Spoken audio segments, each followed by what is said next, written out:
Class 11 semester 1 তোমাদের পঞ্চম অধ্যায়ের আলোচনা চলছে। সেই পঞ্চম অধ্যায়ে আমরা যে শেষ পার্ট যেটা আলোচনা করব বলেছিলাম, সেই শেষ পার্টে গুরুত্বপূর্ণ বিষয় আলোচনা রয়েছে। এই বিষয়টা শুধু তোমাদের নয়, বিভিন্ন পরীক্ষাতে এইখান থেকে প্রচুর কোশ্চেন আসে, সেই জন্য এইভাবে এটাকে দিলাম। তোমরা এখান থেকে বিষয়গুলো সংগ্রহ করবে, খাতাতে টুকে নিতে পারো, টুকে নিয়ে মুখস্থ করে নেবে। মানে আমরা বলি যে ভারতীয় সংবিধান ধার করা সংবিধান, অন্যান্য দেশের সংবিধান থেকে ভারতীয় সংবিধানে অনেক কিছু বিষয় অন্তর্ভুক্ত করা হয়েছে। সেই বিষয়টি আমরা আলোচনা করব, ঠিক আছে? সেই বিষয় আলোচনা করতে গিয়ে আমাদেরকে ব্রিটেন, ফ্রান্স, আমেরিকা যুক্তরাষ্ট্র, কানাডা, সুইজারল্যান্ড, অস্ট্রেলিয়া এরকম বিভিন্ন দেশ থেকে কি কি বিষয় গ্রহণ করেছি সেই বিষয়গুলো কিন্তু আমাদেরকে ভালোভাবে জানতে হবে, ঠিক আছে? এখান থেকে প্রশ্ন অবশ্যই আসবেই, ঠিক আছে? তাহলে চলো দেখি আমরা। দেখো লেখা আছে এখানে বিভিন্ন দেশ ও ভারতীয় সংবিধান। তাহলে ভারতীয় সংবিধানে বিভিন্ন দেশ থেকে কোন কোন বিষয়গুলো গ্রহণ করা হয়েছে। তাহলে প্রথমে রয়েছে ব্রিটেন, মানে যেটাকে আমরা ইংরেজিতে বলি ইউকে, ইউনাইটেড কিংডম। এখান থেকে কি কি বিষয় গ্রহণ করা হয়েছে ভারতীয় সংবিধানে, ঠিক আছে? দেখো, সংসদীয় ব্যবস্থা বা পার্লামেন্টীয় ব্যবস্থা, মানে এখানে প্রধানমন্ত্রীর নেতৃত্বে মন্ত্রিসভা থাকবে। আইনের অনুশাসন, যেটা ব্রিটেনের যে অধ্যাপক ডাইসির অনুসরণে লেখা হয়েছিল, ভারতের সংবিধানে অন্তর্ভুক্ত করা হয়েছিল।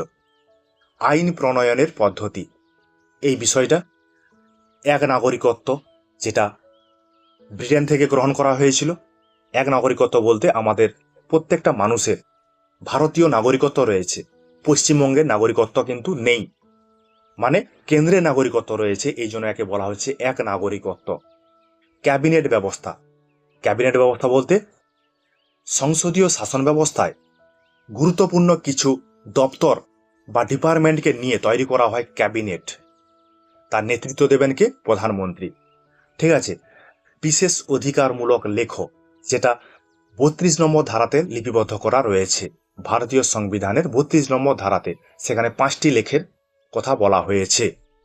এরপর রয়েছে সংসদীয় বিশেষাধিকার, সংসদ বা এমপি যারা রয়েছে তাদের বিশেষ অধিকারের ব্যবস্থাটা ব্রিটেন থেকে গ্রহণ করা হয়েছে। এরপর রয়েছে দ্বিকক্ষ বিশিষ্ট আইনসভা। আমাদের ভারতীয় যে আইনসভা তার নাম পার্লামেন্ট, সেই পার্লামেন্টের দুটি কক্ষের নাম লোকসভা এবং রাজ্যসভা। তাহলে আইনসভা দ্বিকক্ষ বিশিষ্ট। এরপর রয়েছে লোকসভার নিকট মন্ত্রিসভার দায়িত্বশীলতা। তাহলে লোকসভার সংখ্যাগরিষ্ঠতার ভিত্তিতেই কিন্তু সরকার গঠিত হয়। সেই মন্ত্রিসভার যারা দপ্তর পেয়ে থাকেন তাদেরকে নিয়ে গঠন করা হয় মন্ত্রিসভা। তাহলে কোনো সময় যদি লোকসভা ভেঙে যায় তাহলে তার সঙ্গে সঙ্গে কিন্তু মন্ত্রিসভাও ভেঙে যাবে। নেক্সট রয়েছে লোকসভার স্পিকার। লোকসভাকে পরিচালনা করার জন্য একজন স্পিকারের প্রয়োজন রয়েছে। সেই লোকসভার স্পিকারের যে বিষয়টি সেটা ব্রিটেন থেকে গ্রহণ করা হয়েছে। তারপর রয়েছে প্রধানমন্ত্রী, রাষ্ট্রপতি।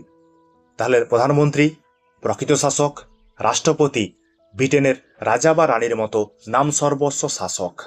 শক্তিশালী নিম্নকক্ষ, আমাদের যে ভারতীয় আইনসভা সেই আইনসভা নিম্নকক্ষ শক্তিশালী, কারণ নিম্নকক্ষে যারা এমপি তারা সরাসরি জনগণের দ্বারা নির্বাচিত হয়ে থাকেন, মানে প্রত্যক্ষভাবে নির্বাচিত হয়ে থাকেন, ঠিক আছে? তাহলে শক্তিশালী নিম্নকক্ষ। সরকারি গাণিতিক কমিটি বা পিএসসি, এটাও কিন্তু নেওয়া হয়েছে কোথা থেকে? ব্রিটেন থেকে।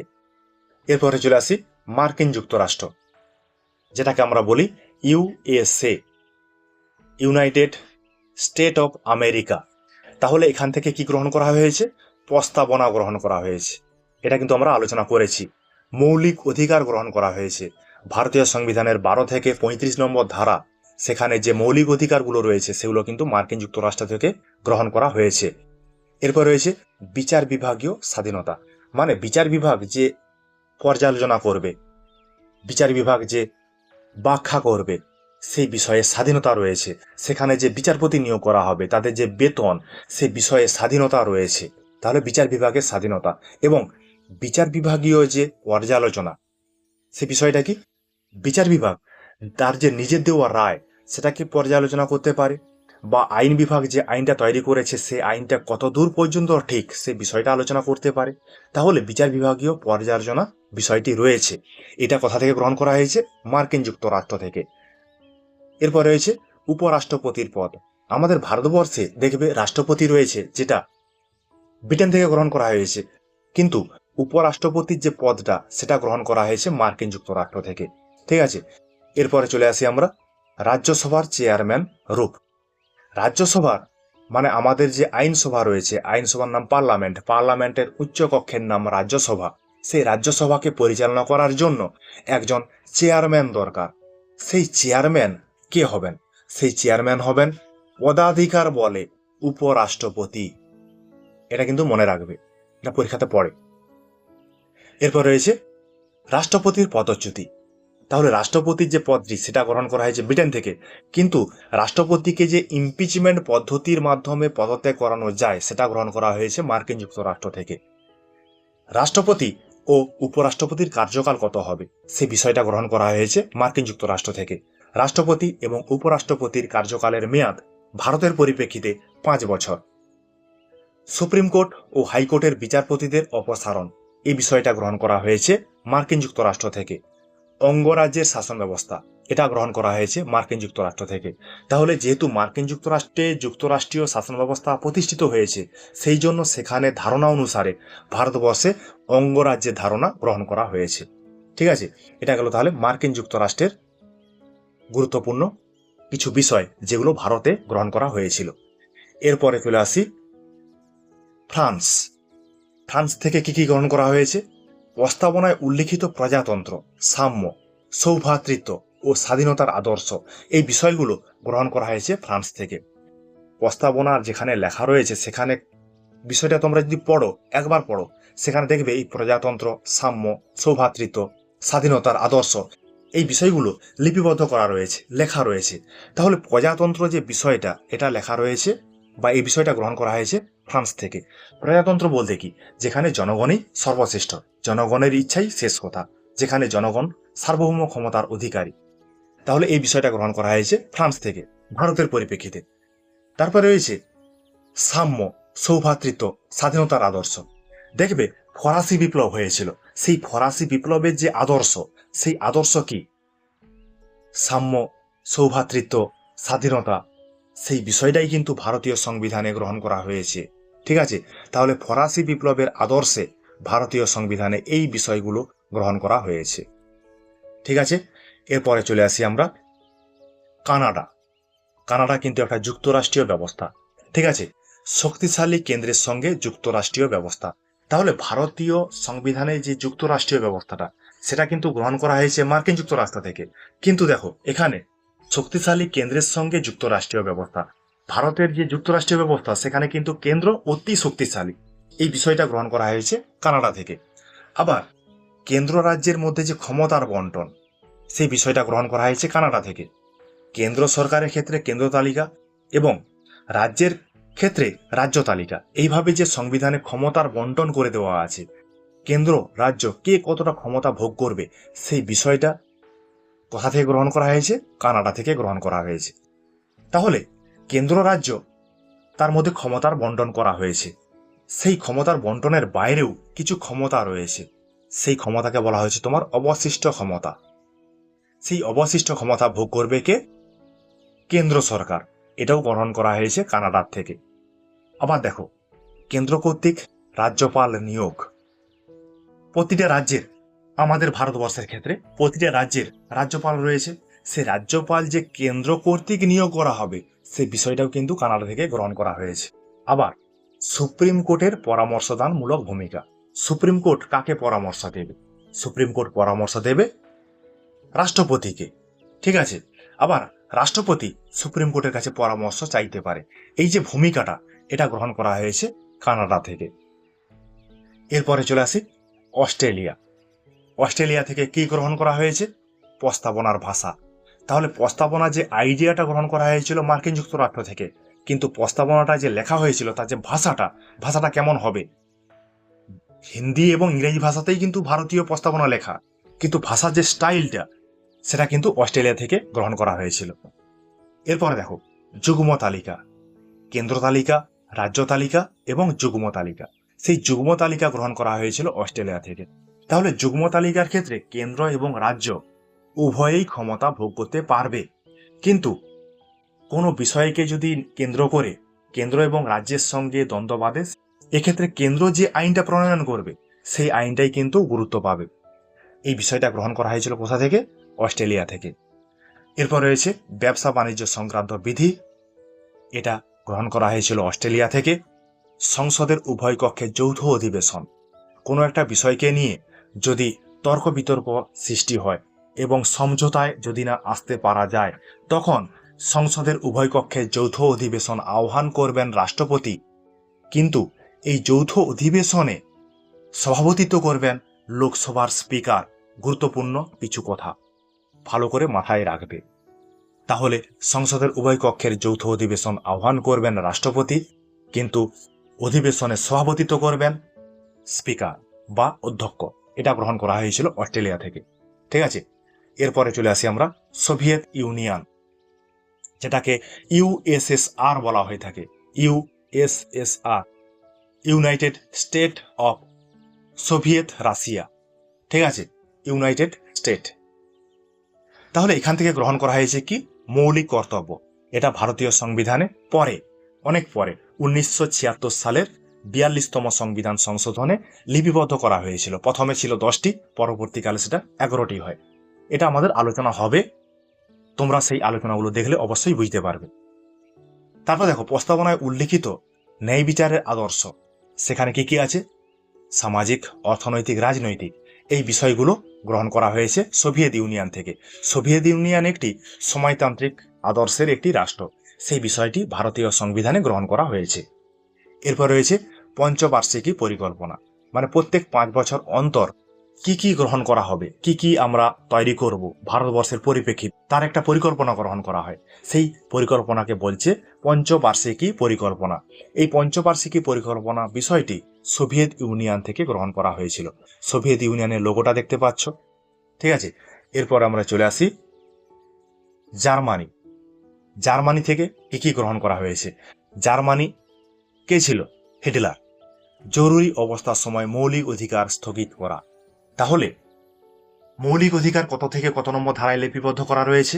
ভারতীয় সংবিধানের 3য় পাঠ, সেখানে 12 থেকে 35 নম্বর ধারা পর্যন্ত মৌলিক অধিকারগুলো লিপিবদ্ধ করা রয়েছে। নাগরিকদের জন্য মৌলিক অধিকার লিপিবদ্ধ করা রয়েছে। সেই মৌলিক অধিকারগুলো কিন্তু কোনো সময় অবাধ নয়, নিরঙ্কুশ নয়। জাতীয় সংহতি, ভারতের সার্বভৌমিকতা, ভারতের নিরাপত্তার ক্ষেত্রে সেই মৌলিক অধিকারগুলোর উপর বিধিনিষেধ আরোপ করা হয়েছে।